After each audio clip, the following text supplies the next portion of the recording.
Yeah. I love my HBCU.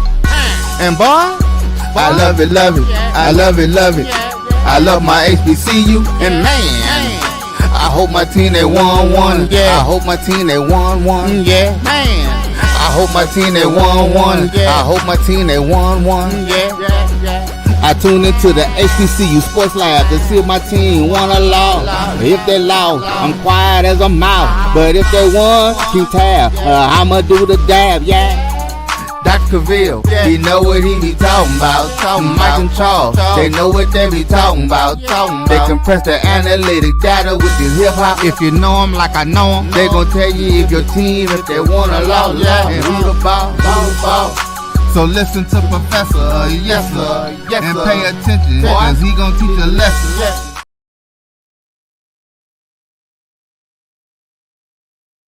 This is Dr. Cavil inside the HBCU Sports Lab. As you see, I'm on the road. I'm in Austin. I'm here getting some business done as we're working on the grant, but wanted to make sure we got a show in here. So welcome to episode 779 of Inside the HBCU Sports Lab radio show and podcast. The show that's covering the sporting HBCU dash for all things HBCU sports for institutions large and small, from the NEIA to the NCAA. We share insights and information on the HBCU sports culture and HBCU athletic aesthetics to facilitate the story of HBCU athletic programs and the business of HBCU sports. I'm your host, Dr. Cavil, along with my co-host, Mike Washington, that is on assignment. He just got pulled out. He was ready to do the show, and then life happened. We have Charles Bishop. We're filming from our home studios and sending a signal live to our K-Switch 1230 AM studios with the Texas Radio Hall of Famer, multi-Hall of Famer Ralph Cooper. And while I am not in Houston, I'm still thinking of the beautiful home of Texas Southern University from Houston, Texas. With that being said, let's bring on everybody because we have AD, Drew, and we also have Wilton Jackson II. Giving me some love today to make sure we can get your show in here. Let me make sure I get a good shot here. Like that. If I can do it right. With that being said, Charles, let's just jump into it. What's on your mind for today? Well, before we jump into it, we have to say happy birthday. We can't jump right into it. A special privilege. Happy birthday, Dr. Point of privilege. I appreciate that. You acknowledging the birthday boy. I sure appreciate it. And shout out to all those on the various platforms that have sent me birthday congratulations. It's the double nickel, man.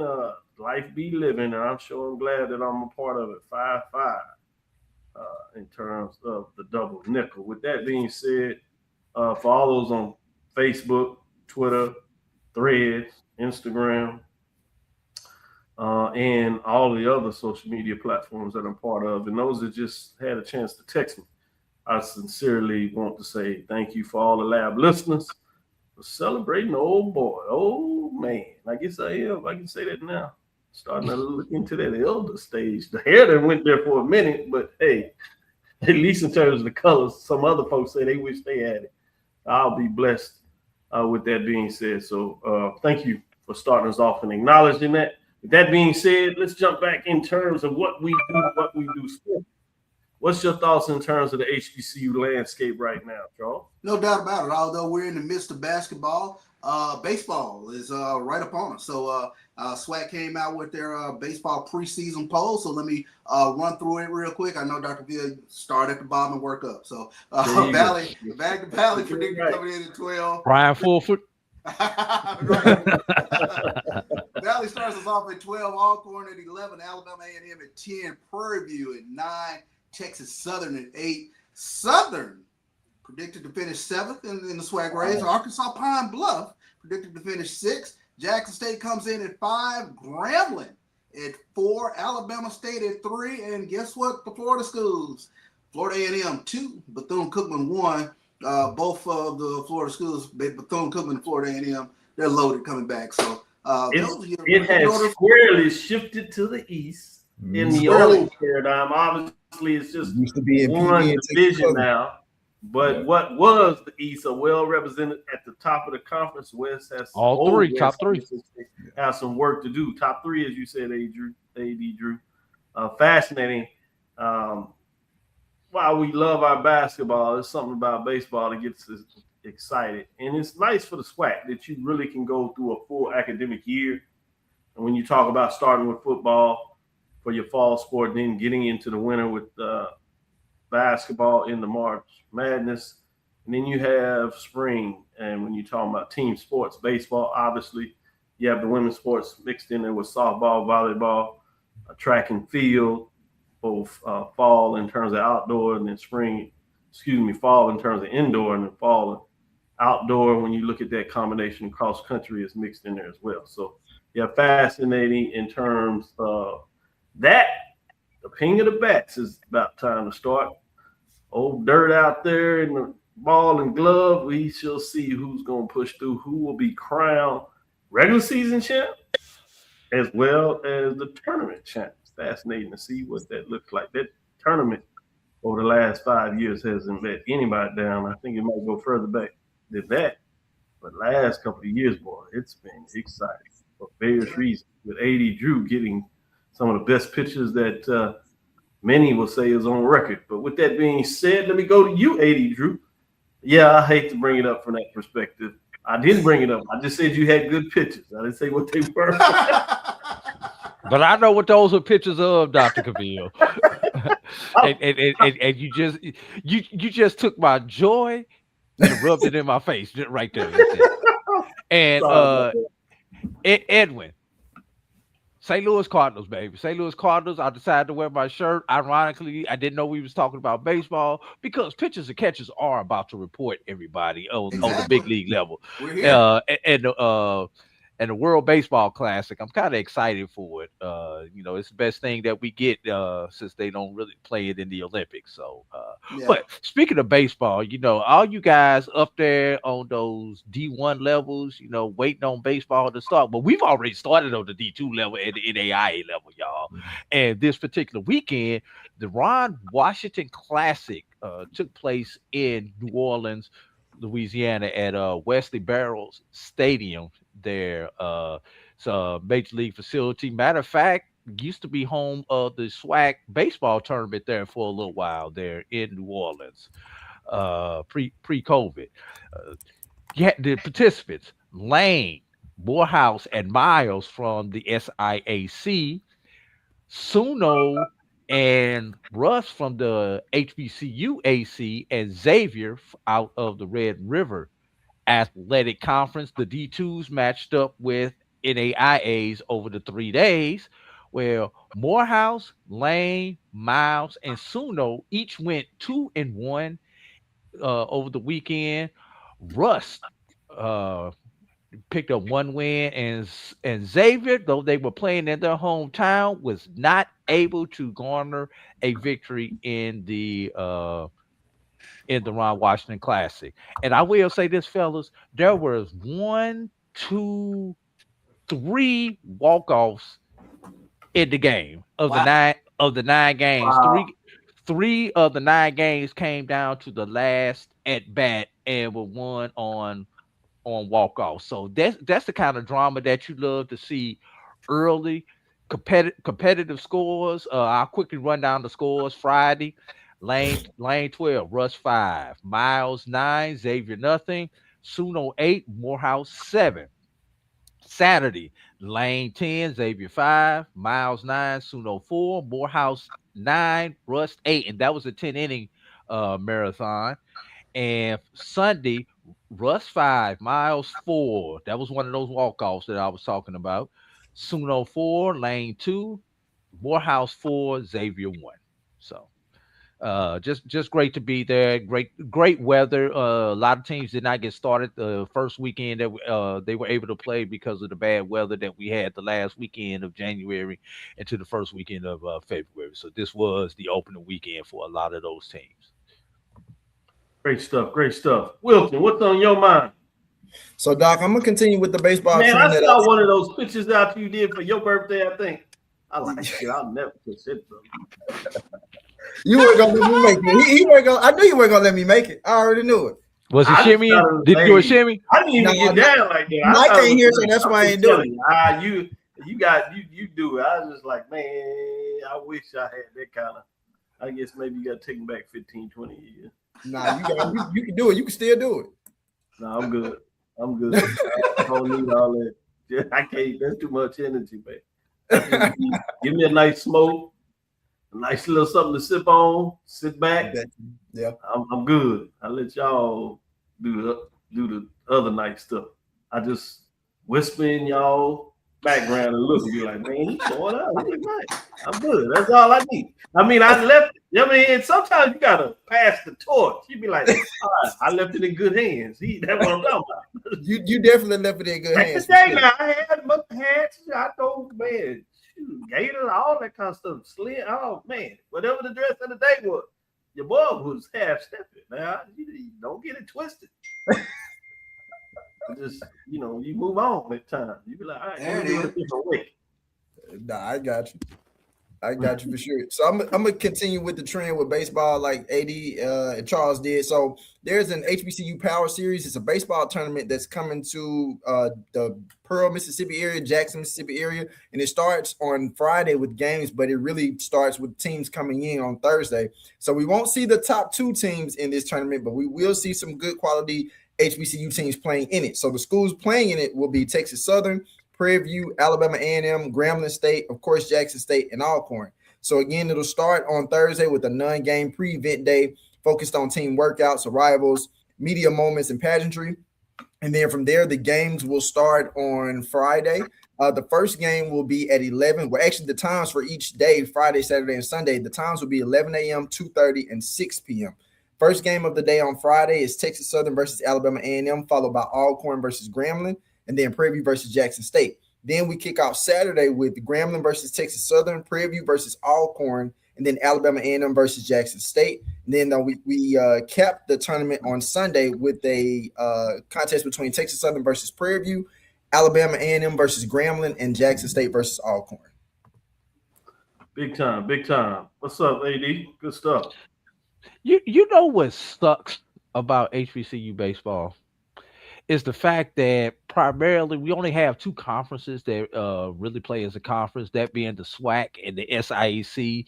So when you get these early season matchups, sometimes you get conference foes playing conference foes and non-conference games, where in other sports such as football and basketball, we could have some MEAC SWAC crossover or some CIAA SIAC crossover, or mix in a little bit of HBCU AC. And I hate this because we're gonna see the same thing next week down there in Houston. We're gonna see the same thing in the Andre Dawson, where we wind up seeing SWAC teams playing SWAC teams in games that really don't count. But that's all we got, unfortunately, at the Division I level. And it's a shame the MEAC teams will. The NEC teams, the former MEAC teams, the 4 teams that are out there, it would be nice to see them come south for the rest of the winter and get some games in against these MEAC teams. I'm sorry, I just went off on a tangent, man. I'm sorry. No, I think you make an excellent point. You also had the fact of the 3 quote unquote independents at the Division I level. Only one of those plays baseball, so you don't even have that option very much in there. So you're absolutely right. That it is conference on conference in these versus matchups. You get a little bit more love at the D2 level because you have some HBCU AC NAIA versus NCAA Division II. You do at least get a little bit of that mix, but you're right. You don't get CIAA versus SIAC because CIAA has a couple of teams that play baseball, but it doesn't sponsor it as a conference, similar to the MEAC with 4 teams that play in the NSC, but the MEAC doesn't sponsor as a conference. So great observation.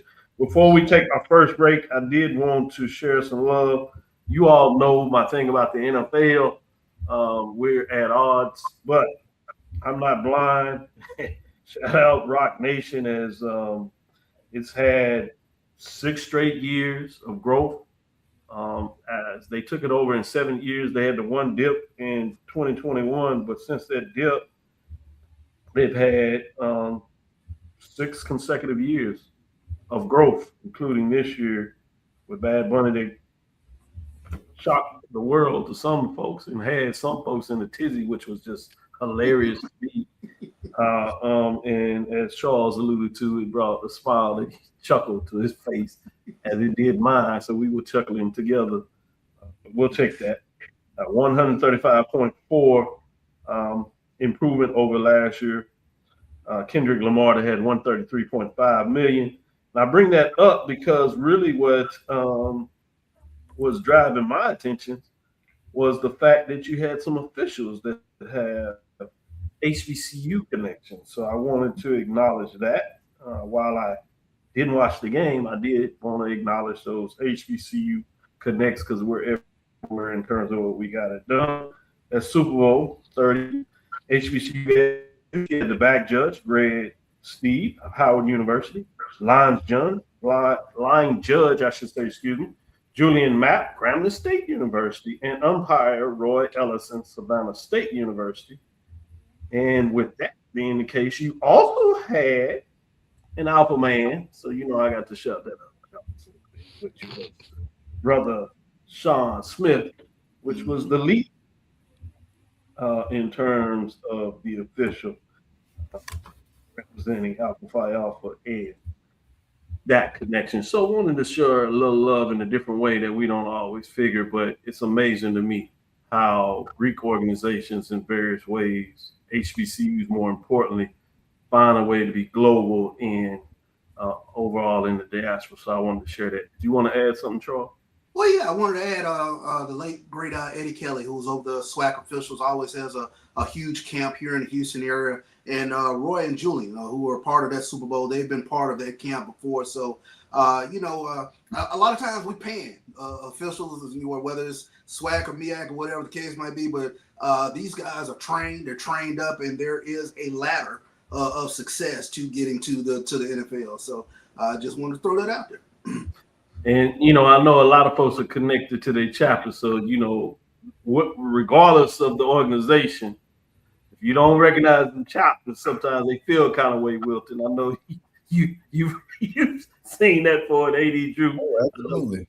You decided not to go in those paths, but you've been around enough of them as friends that you understand that they feel them chapters become pretty important. So I did want to recognize the chapter of Brother Sean Smith, which he was initiated at Zeta Beta in 93, and is part of the Gamma Lambda chapter currently. So with that, we'll take our first break and let some of those go back and look in a book that don't remember chapters. Y'all can figure out where those things are. But with that being said, we can take our first break. That's your homework assignment. We'll be right back after this first break.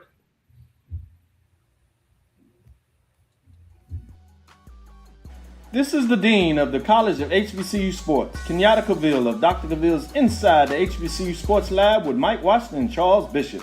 Come mix it up in the lab where the course lecture is in session every Tuesday from 6 o'clock p.m. Central Standard Time on Facebook Live, YouTube Spreaker, or the BCSN app, as we discuss all things about the HBCU sports culture, including exploring the week that was in the sporting HBCU diaspora, as well as the upcoming week of HBCU sports.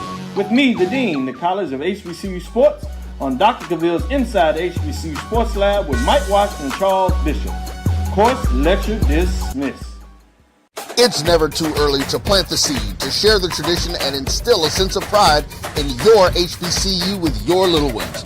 HBCU Pride and Joy Children's Boutique helps you share your school spirit with a wide selection of adorable kids apparel and accessories officially licensed from your favorite HBCU. Visit hbcupridejoy.com and follow us on all social media at HBCU Pride Joy on Facebook and Twitter. When it comes to professional learning, teachers deserve better. From the leader in online learning, Stride brings you the Stride Professional Development Center, an on-demand library of mobile-friendly courses that gives teachers choice and flexibility, allowing them to learn anytime and anywhere. Our dynamic courses provide bite-sized learning and help educators advance their knowledge while also gaining professional development hours. It's time you take charge of your learning. Visit us today to get started.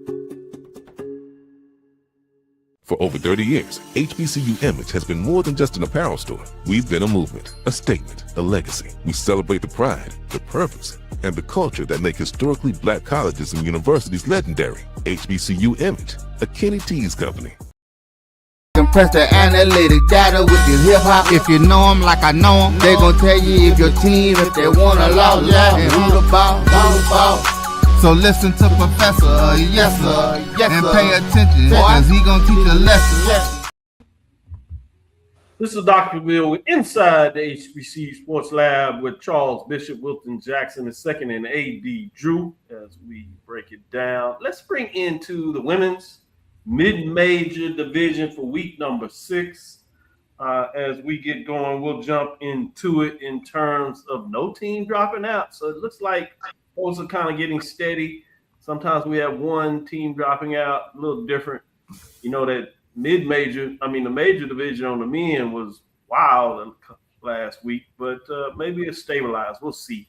Mid-major don't seem to have that problem, but let's look at those that are in the mix in terms of the next 5, as Drew often likes to say, in terms of those receiving votes.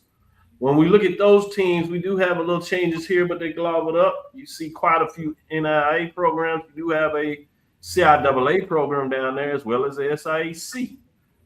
Paul Quinn Lady Tigers at 13-5, 8-1. When we took this snapshot on Sunday. Oakwood Lady Ambassadors 13-6, 9-1 with 26 votes. Wiley Lady Wildcats at 12-5, 7-2 with 20 votes. Virginia State Lady Trojans 14-5, 7-3 with 18 votes. Lane Dragons at 13-4, 12-4 with 16 points, I should say. I know I said votes, but 16 points. That's your bottom 5. With that, let's get into the top 5. Those that are really recognized in terms of getting it done in week number 6 for the mid-major division for the women's. Let's go with number 5. When we look at number 5, you have in the mix Fayetteville State, the Lady Broncos. If you would, 15-3, 9-2, 36 points. They were 4, so they did slide back a little bit in the mix. With that, let's go to number 4 as we move forward. At number 4, mixing into what we have going on is none other than Miles Lady Bears, sitting at 18-4, 16-3, 42 points. They were ranked 5, so they moved up a spot this week. Kind of trade positions with Fayetteville State, if you would. Looking at number 3 as we continue to climb the ladder. At number 3, we have Edward Waters, the Lady Tigers. Both the last 2 out of the SIAC. Fayetteville State Broncos, as you know, are out of the CIAA.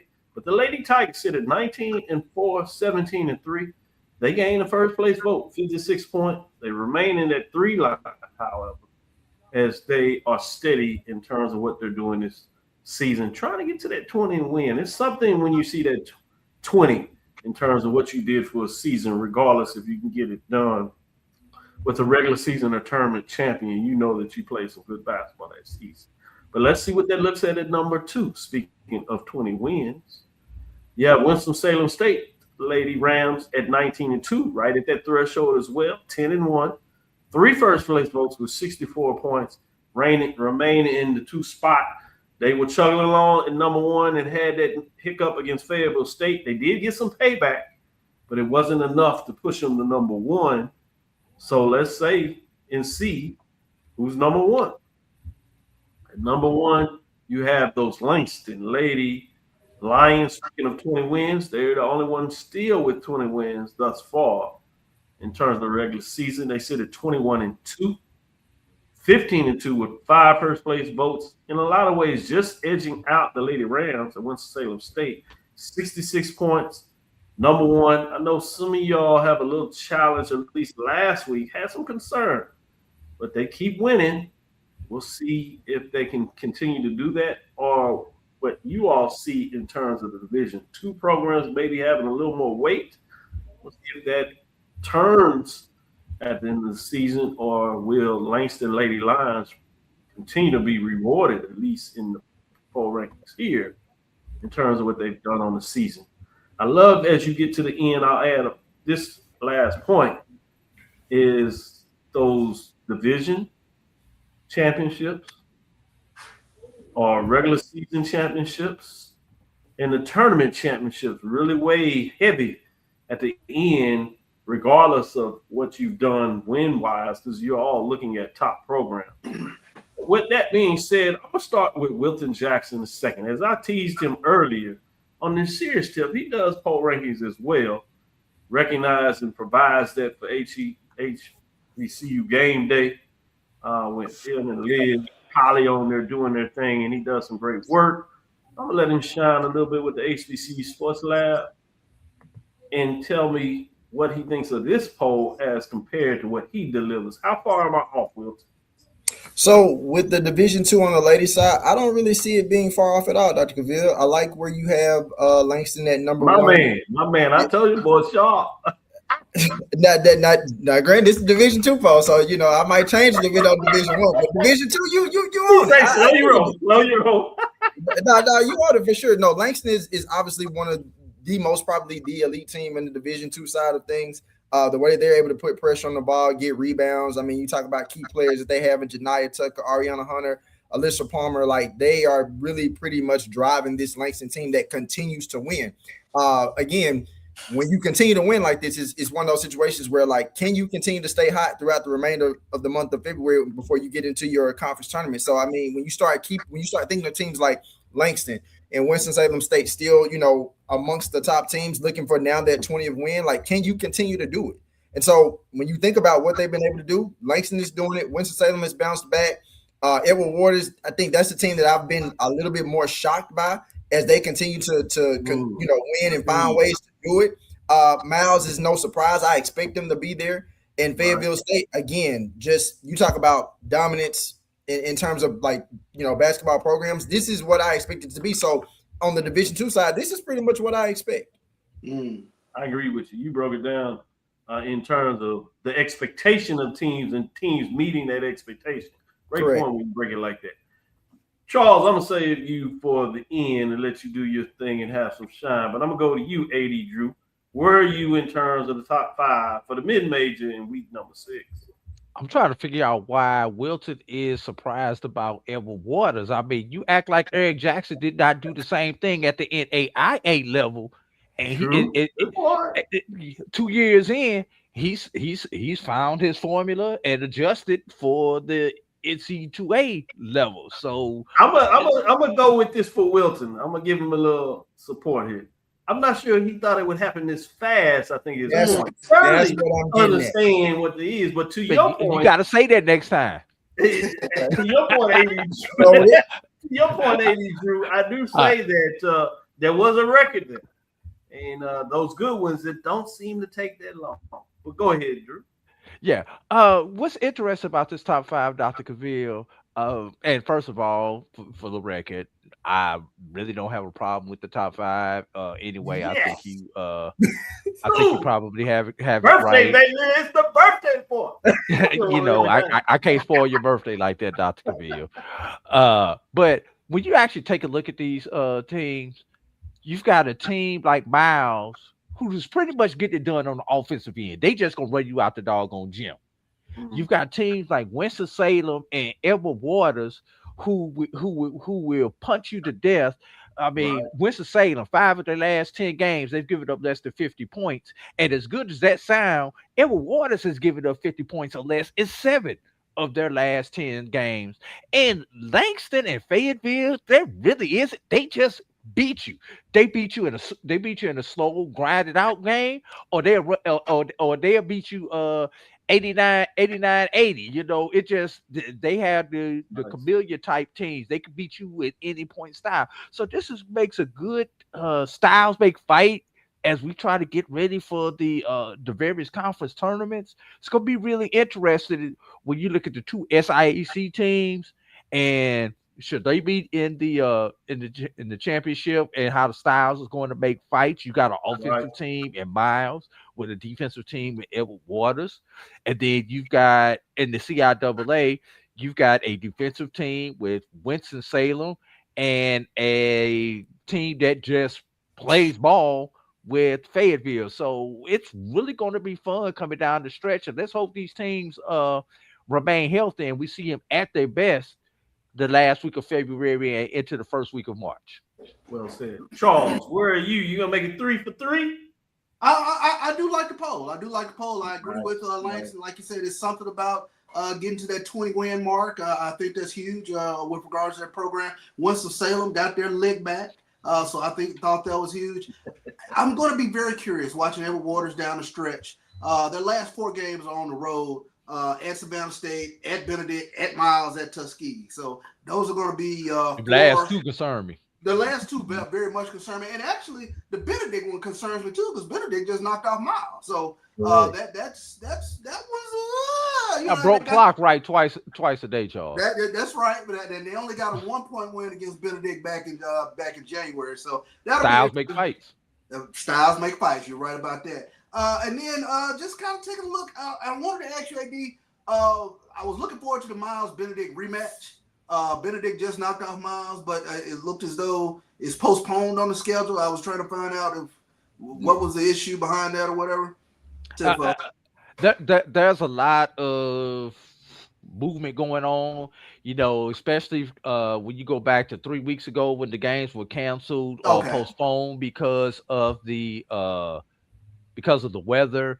And there are certain situations. If the games do not matter in the standings, those games will not be made up. But those games that need to be played, look for them to be played the final week of February because that week is open for everybody in the SIAC. So you may see some last minute games pop up on schedules and everything, So once again, if the game is not necessary, if a team's already won and the team behind you, you've got the tiebreak over them and that game doesn't matter, people are not going to waste the budget and travel one way or the other unless it's actually a meaningful game. I got you. Great question. Yeah, and then just take a look at Fayetteville State. They dropped back to 5. Winston-Salem got their leg back, but they go to Claflin, one of their last 4 games right before we get to the CIAA tournament. I'm curious if Claflin can be the fly in the ointment against Fayetteville State, 5-1 in conference. Thus far, Winston-Salem trailing them by 1, 4-1. So if that game has some meaning to it down the stretch. Quick question for your guys. Does the CIAA champion come from the South? Or can one of those North teams sneak in? Because you've got 3 good teams in the South. And if any one of them 3 teams in the South win, I would not be shocked. Can a state or union get in there? Well, Bowie State is the one that I'm kind of checking for because they sitting right there with Virginia State. I was about to say they neck and neck with Virginia State. Yeah. I was surprised. Can one of those North teams get it? That's my question. I can't see it. I can't see it. Not yet. I can't see it. I think it's a great question. Something to keep your eyes on, but I can't see it. With that being said, let's take our next break, come back on the other side, and it's time to do it at the major division level for the women in week number 6. From cancer care to accidental injuries to cardiac care, we all know that there are times that you can't control what happens in your life. But with Globe Life Family Heritage, you can be prepared to weather the storm when it comes. Call Dr. Beverly Eagle Rogers at 877-300-8269 or visit the website at globelifefamilyheritage.com. With over 25 years of serving communities, Dr. Beverly Eagles Rogers is here to help you and your family through difficult times. Dr. Beverly takes pride in Globe Life being one of the few companies that returns 100% of premiums to clients that stay healthy. So for more information, call Dr. Beverly Eagle Rogers at 877-300-8269 or visit the website at globelifefamilyheritage.com. And we have to fund our kids in these colleges, and we have to make sure our kids have seats in these colleges. And what about HBCUs? You mentioned. Absolutely. You got to fund them all, and you've got to make sure they're properly funded. You know, the real reason why I went after Comcast and Charter, it didn't have anything to do with my cable networks. It didn't. What happened was a gentleman wanted to do the Black College Sports Network in partnership with the HBCUs. and Comcast did not accept it. And that would have made a lot of money for these black colleges. Absolutely. And it would have educated the Black College Sports Network. This is what he wanted to do. That would have educated a lot of black kids. And when they didn't do that, that's when I came off the bench and said, okay, I'm going to light you up like a Christmas tree. Mm-hmm. Okay? That was the real reason why I got into it, was when I saw what happened with the Black College Sports Network, which I don't own.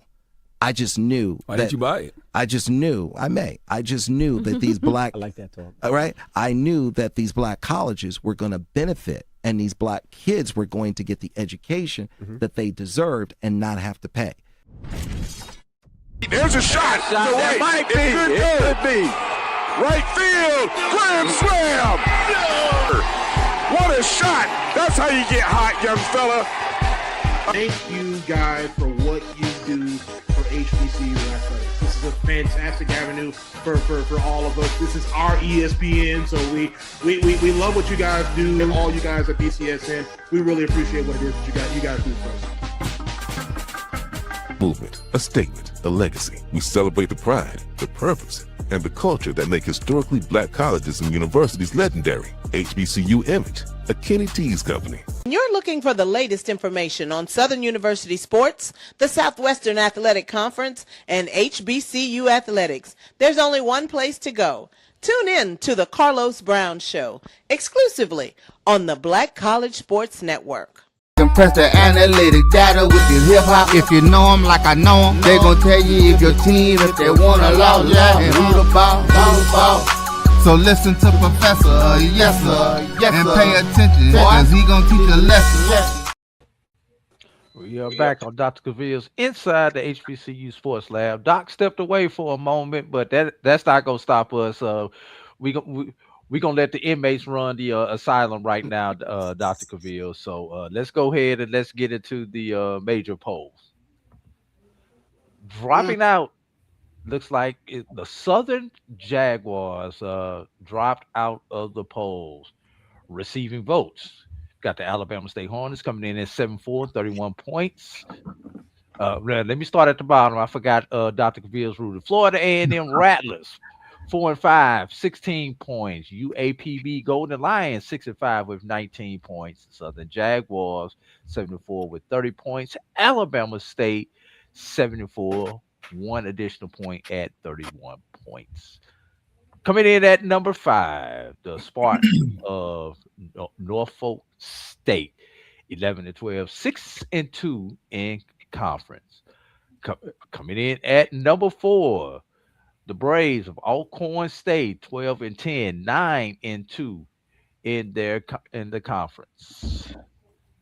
Coming in at number 3, Bison of Howard University, 17-7 overall, 7-1 in the Mid-Eastern Athletic Conference, 64 points. Coming in at number 2, the Hawks of Maryland Eastern Shore, 14-11, 7-1. Started off hot, dropped one, but they continue to impress everybody. And our number 1 team, once again, the Alabama A&M Bulldogs, 14-9, 10-1 in conference, everybody. And correct me if I'm wrong, that's 10 consecutive in conference after the opening season conference loss to Valley. Yep. Valley? Yeah, Valley. Valley. I just want to make sure, you know, that's a sore subject for me 7 years. So it's hard to come out my mouth. So, Charles, we're going to start off with you this time. Top 5. Doc stepped away, so we can talk about him if we need to. How do you like his poll? I think the poll is correct, especially when you start taking a look at Alabama A&M. They won 2 in a row, come back in at number 1. I think this next stretch of games, I think for Alabama A&M, be careful with UAPB. They're a very dangerous team. Of course, they got Valley coming into Huntsville, but then the 2 road games at Florida A&M and at Bethune-Cookman. So it bears watching Alabama A&M over the next few games because we just saw Southern stumble. They've lost now 3 in a row. I don't know what has happened with the Jaguars, but they've been in our poll all season up until this past week. And then very surprising, I mentioned UAPB. I thought Alcorn was going to have trouble with Valley or UAPB, and they got past Valley, and UAPB tripped them up. So that's a very dangerous team. But looking at the rest of it, Maryland, Eastern Shore, Howard, they're right there in the thick of things, of course, in the MEAC. And then Norfolk State, they slipped back in there. So I think the poll is accurate. Thank you, Welcome. George. So when I look at the poll, I think it's fairly accurate as well. And Charles kind of gave some good points about Alabama A&M, their schedule coming up. Just being nice. You see, you say fairly accurate. No. I mean, it's fairly accurate. I mean, you could maybe tweak some things here or there if you wanted to, but the schedule coming up for Alabama A&M is definitely going to be interesting with Arkansas, Pine Bluff, Valley, Alabama State, and Southern to going into the month of March. But I think also it bears looking at Alcorn's schedule too, because this weekend they also have FAMU. Jackson State is not where it wants to be, but they have Jackson State next, and then Texas Southern, a team that hasn't been playing well, of course, which has left my head scratching in some things. And then they have Arkansas Pine Bluff going into the first week of March. But I think that these essentially in the SWAC, it's really Alabama A&M's conference to lose at this point right now, because it could still change depending on some of these matchups.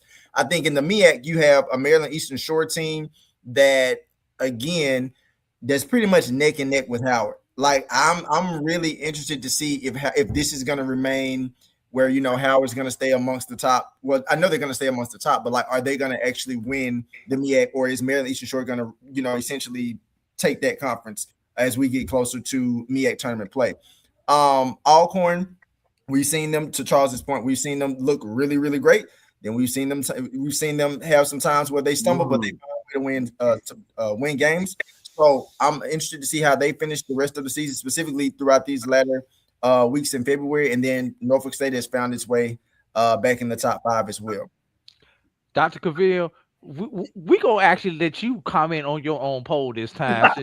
Since you were late to class, I have taken over for this segment. We gonna ask you so. Dr. Cavil, that's pretty cool. Is Dr. Cavil's poll accurate, Dr. Cavil, or do you have some criticism of Dr. Cavil's poll? I have 2 words. Hell yeah. He's right on point. I do have a follow-up. I'm interested in the dialogue that you're talking about in terms of what happened to Southern. Tough weekend. Do you think they'll really get a chance to bounce back, or did we put maybe a little bit too much weight on them, or they are what their record says they are at this point? Good question, because when you lose 3 in a row, I started wondering about some injuries. So that was the thing that kind of I'd have to dig into Southern a little bit in terms of what exactly is going on with them. But normally 2 of them at home, right? Yeah, 2 of them at home. But normally their calling card is defense. Yep. And they do enough offensively. So to see them on a little losing streak, that kind of threw me off. So it started making me think maybe there's an injury or 2 in there where they're a little shorthanded right now. I think if they could take advantage of these next couple games, though, I think they'll still pretty much be in the mix. Again, they got with Texas Southern on the 12th, Grambling on the 21st, March 3rd, Alabama State, another key matchup, and then March 5th against Alabama A&M again. I will say this about Southern is the fact that they lost to the top 3 teams in the conference. Mm-hmm. So, yeah, that we just kind of overlooked that and say they lost 3 in a row. There was a reason why they lost 3 in a row. They had a tough stretch. Yeah. I'm also proud of the fact that Norfolk State Spartans have found a way to jump back in the top 5 after kind of sliding off a little bit. And I know the focus was a lot on the 7-1 teams with Maryland Eastern Shore, Howard Bison, rightfully so.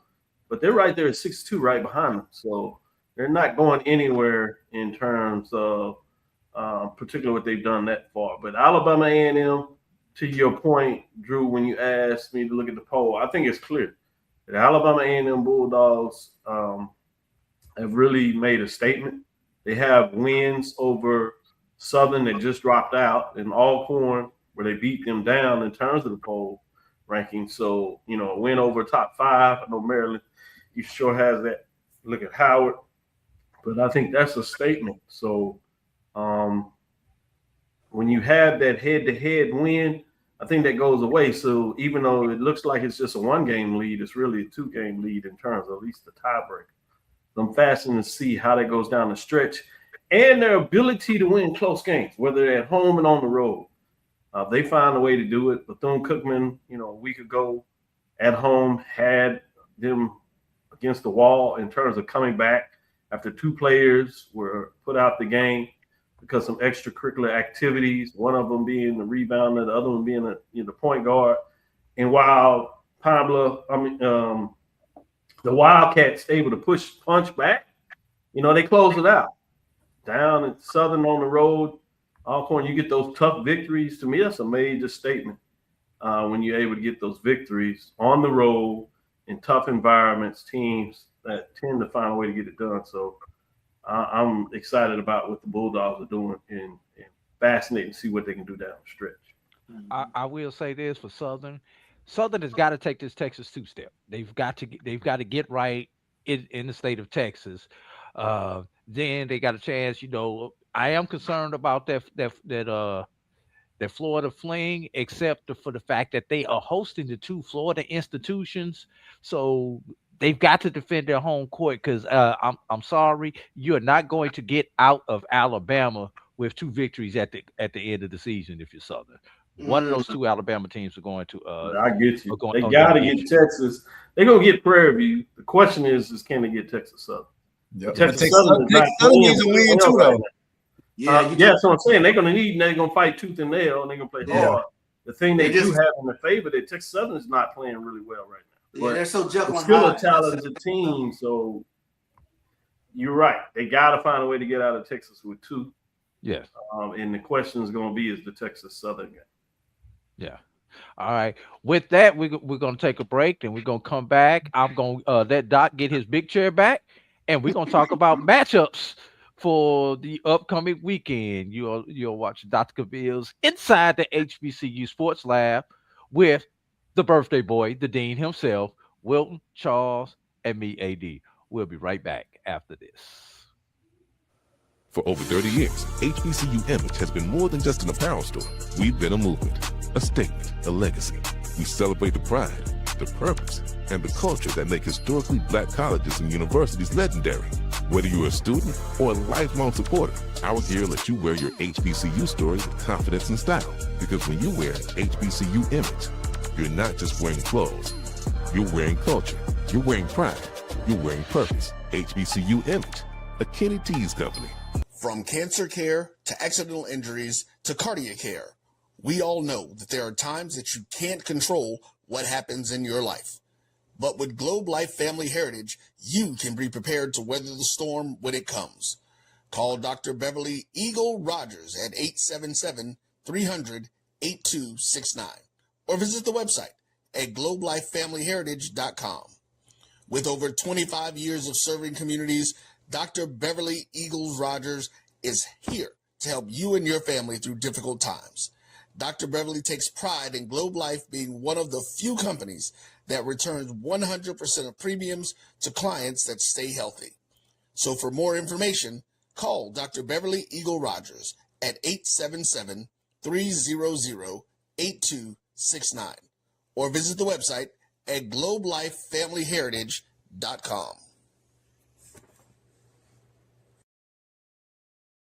Are you hungry for authentic Caribbean food like jerk chicken, oxtail, red snapper, shrimp, tofu, and rasta pasta? Well, find your way over to Mango's Caribbean Restaurant, 180 Auburn Avenue, right next to Royal Peacock in downtown Atlanta. Them belly full, but we hungry. Mango's Caribbean Restaurant, open daily from 11 a.m. to 10 p.m. And on Friday and Saturday, we're open till 4 a.m. Come to Mango's and put some spice in your life. So we've got a good thing going. Mango's Caribbean Restaurant, 180 Auburn Avenue, right next to Royal Peacock in downtown Atlanta. For more info or directions, call 404-698-3992 or log on to mangoscaribbeanrestaurant.com. For instant coupons, text MANGOS to 313131. Tell your mama hungry, papa hungry, brother hungry. Mango's Caribbean Restaurant, authentic Caribbean cuisines. You're looking for the latest information on Southern University sports, the Southwestern Athletic Conference, and HBCU athletics. There's only one place to go. Tune in to the Carlos Brown Show, exclusively on the Black College Sports Network. Compress the analytic data with your hip hop. If you know them like I know them, they gon' tell you if your team, if they wanna lose, and who the ball. So listen to Professor, yes sir, and pay attention, cause he gon' teach a lesson. This is Dr. Cavil with Inside the HBCU poll rankings and Inside the HBCU Sports Lab. With that, let's get into some of the games this week. I'm gonna go back to you, Drew, in terms of the mid-majors. Let's start with the mid-majors women. What are some of the games that you say that we should keep our eyes on at the mid-major level? They can be NIA matchups, HBCU AC might sneak over there in terms of Langston as they continue to lean on some stuff. You have Xavier in the mix over there in the Red River Athletic Conference, but the showdown and a lot of the action is between the CIAA and the SIAC. What's top of mind for you this week? Well, actually, I just want to point out that CIAA has both games on Wednesday and Thursday, in addition to their Saturday games. And the one of the primetime matchups for me is going to be Thursday when Claflin and Winston-Salem face off at Winston-Salem. So this is going to be a chance for Winston-Salem to put a statement out there that they are the team to beat. Or they can Claflin say, hey, come back here to the pack with the rest of us. So that's the one that out of all the games in the CIAA over the next 3 days, that's really the one that sticks out to me like a like a sore thumb. Langston, I mean, they play College of the Ozarks. I mean, who the hell are they? I don't know. That just put that out. Just put it out there for you guys. So in the SIAC, you got a couple interesting matchups. Primarily Saturday. Miles Tuskegee Saturday. That's the game. That's the marquee matchup on the women's side in the SIAC this week. I mean, hands down, that is going to be the primary marquee matchup. Kind of spinning it forward and looking ahead. Let's look ahead to Monday though, because there are some Monday games in the SIAC. How about Edward Waters Benedict? We saw, like I said, we saw what Benedict did to Miles, the top team in the West. Can Benedict play with the top team in the East? That's gonna be another one that I want you guys to take a look at. And I am trying to pull up the HBCU AC conference schedule. If you give me just a as you're pulling that up, Charles, I want to go to you. Both of you and Wilton were shaking your head with those matchups. So I know you're in agreement with to keep your eyes on the matchups. Can you pick one of them and say why they excite you? Just Miles and Tuskegee fighting it out in the SIAC West. That's the one that jumps out for me. When I saw that in the schedule, I immediately kind of honed in on that. So I think when you kind of take a look at the fact that they're such rivals, and you got a rivalry game with something on the line, I'm looking forward to it. Wilson, in terms of going to the CIAA, what excites you about that Claflin and Winston-Salem State, and then continue with your thoughts? Well, more so the fact that Winston-Salem State continues to win, and obviously getting that win this past weekend to get back on track. Now it's just a matter of now they're back on track. Can they continue to do it? And I think that's what I'm really interested to see with Winston-Salem State. But the game that Drew mentioned Monday, that Edward Waters and Benedict game, I think that's really intriguing to me, because you're talking about an Edward Waters team where that defense drives everything. They also will have certain runs where they will go on strong runs in the game. And can that actually translate for Edward Waters? Will that translate against Benedict, a team that's been pretty hot? They typically win the turnover battle. Obviously, have a certain level of physicality. So I'm interested to see how that game turns out. Yeah, and you go ahead and go to the SWAC, because the NAIA site is buffering right now. So I'll come back to the NAIA after we talk SWAC. And they get you every time. Let's go into the MEAC before we go into the SWAC. Let me give you those Thursday games. You have Howard, Delaware State, Norfolk, Eastern Shore. I think that's the one that's obvious. Morgan State, North Carolina Central, Coppin State, South Carolina State. Are we all in agreement with the one to watch with Norfolk, Maryland, Eastern Shore?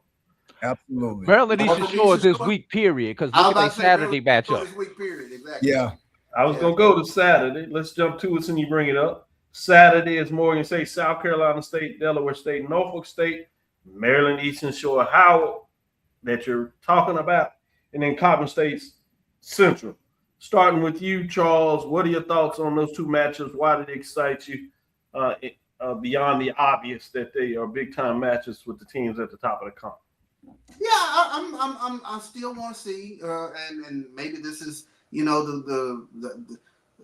the prove it to me with Maryland Eastern Shore. Let me see who you are after these two games, because these are the ones right here at the top. So now I will, you know, give you all your props after this weekend, but you know, this is the prove it to me weekend in terms of Norfolk State coming to Maryland Eastern Shore and then going on the road to Howard.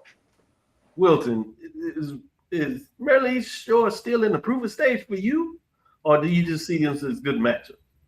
I don't necessarily have them in a prove it stage. I think it's more so the fact of these are good matchups, but again, do know that if they don't win these games, it will result back to like, okay, well, this is probably the Maryland Eastern Shore that we would see. But seriously, that we thought that we would see. We knew they wouldn't stay at the top per se. That's been a lot of. That's gonna be the line. You're right. That'll be a general statement. People will say like, well, they started out strong. They got to this point in the season playing well, but we figured they would they would like cool off some. But if they win, oh man, like it's like this is they're stamped and solidified up until obviously the MEAC tournament. Yeah. Drew, you on the same page with these two matchups as the one? I totally agree. You know, Maryland, so if you are going to be that team to beat, you need to beat these teams that you're going to play this weekend. Let me put it like this: you can't go over. You got to get at least one of these two matchups this weekend. So that's the key thing for Maryland Eastern Shore. They cannot come out of this looking up at everybody like we could have, should have, would have, and everything else. Especially you've got one at home, one away. If you're Maryland Eastern Shore, you got to protect your home court, and that home court is against Norfolk State. So if I'm looking for them to get one, I need you to get the one at home. If you want to really impress me, get the road W. That will really impress me. Yeah. Well said. Well said. Let's shift over here for the independents. We won't break these down, but at least share with you who the teams play. A&T is at UNC Wilmington on Friday. And you have Townsend at Hampton. That's also on Friday.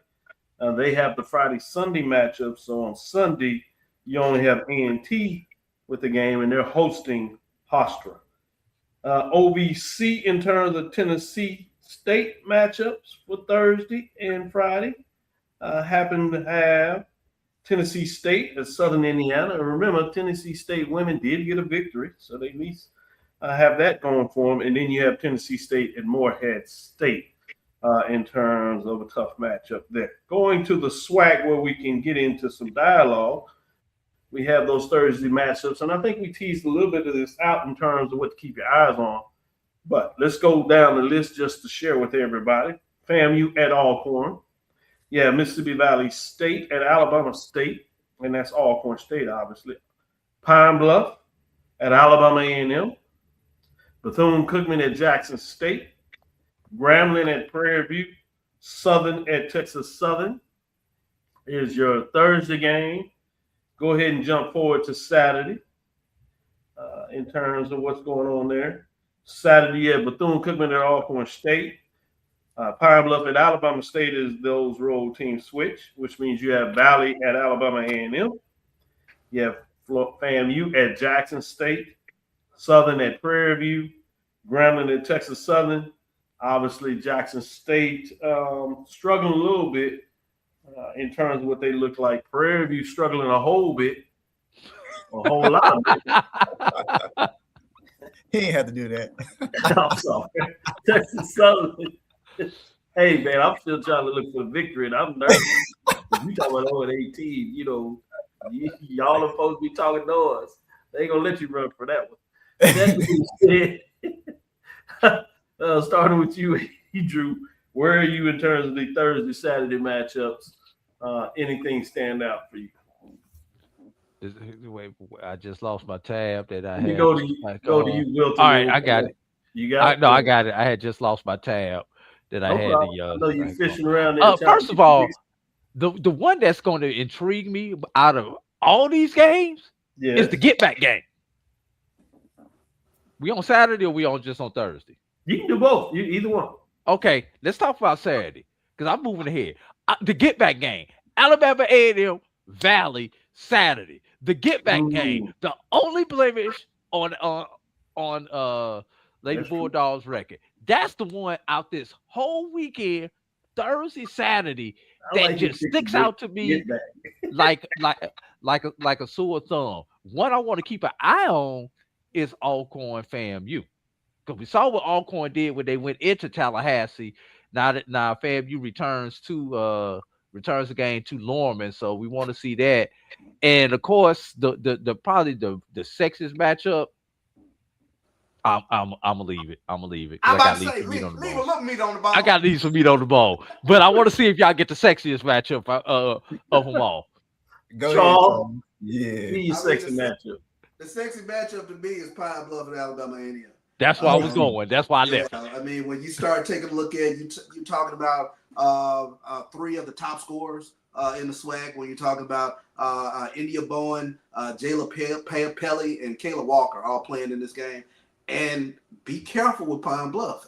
That is a dangerous team. I know they're middling right now, but you get a win over Alabama A&M, and that can springboard them. So looking at them going to Alabama this weekend, Alabama A&M and Alabama State, those are some big games for them. Good stuff, Wilson. You shook your head, so you can continue and give some more thoughts on that one, or you can go in a different direction.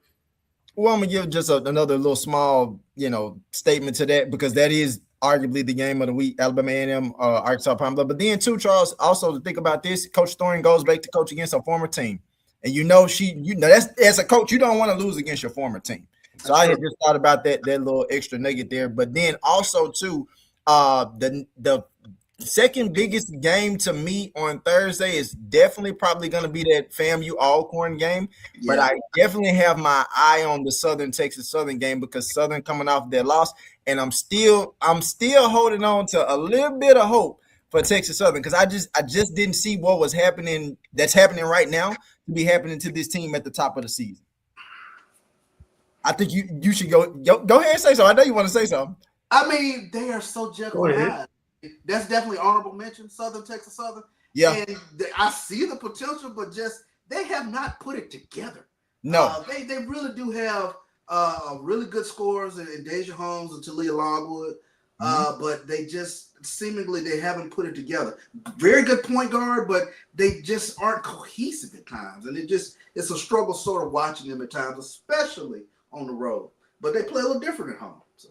That's true. The only other matchup I mentioned too is Arkansas Pine Bluff at Alabama State. We've seen an Alabama State team that had put together a string of wins as well.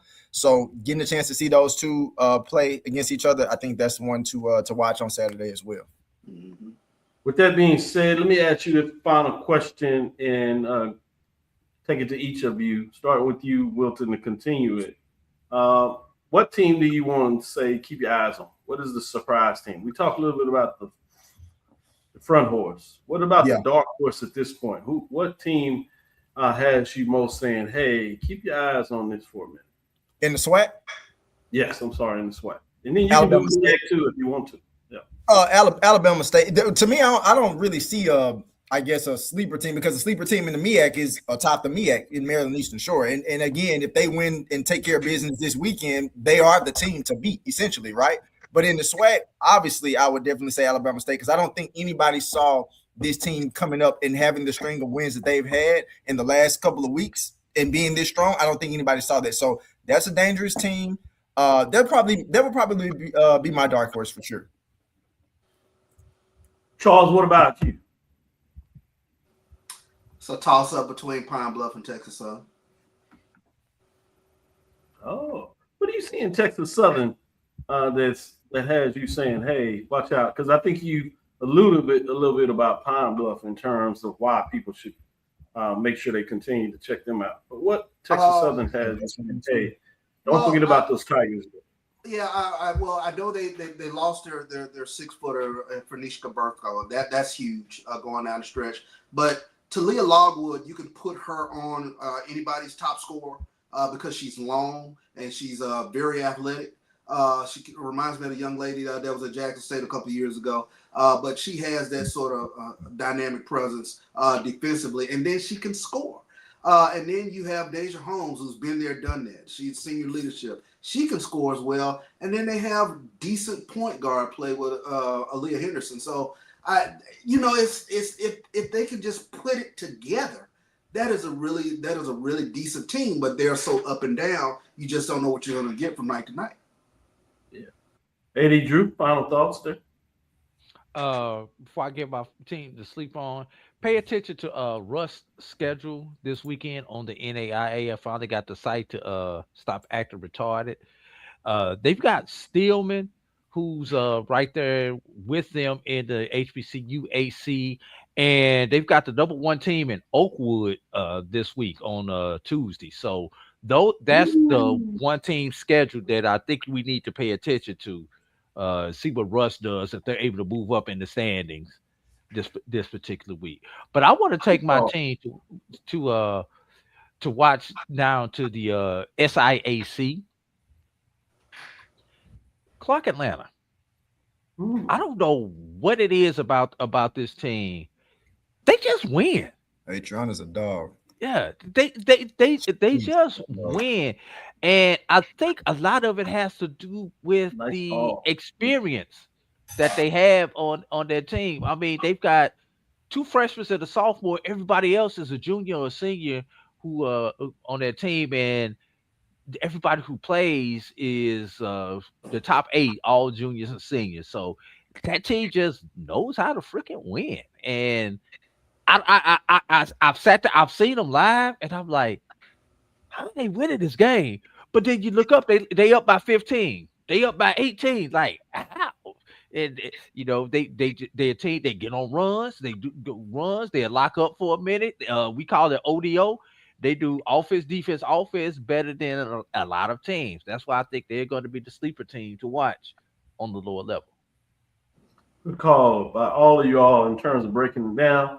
And that will do it this Tuesday, February the 10th, 2026.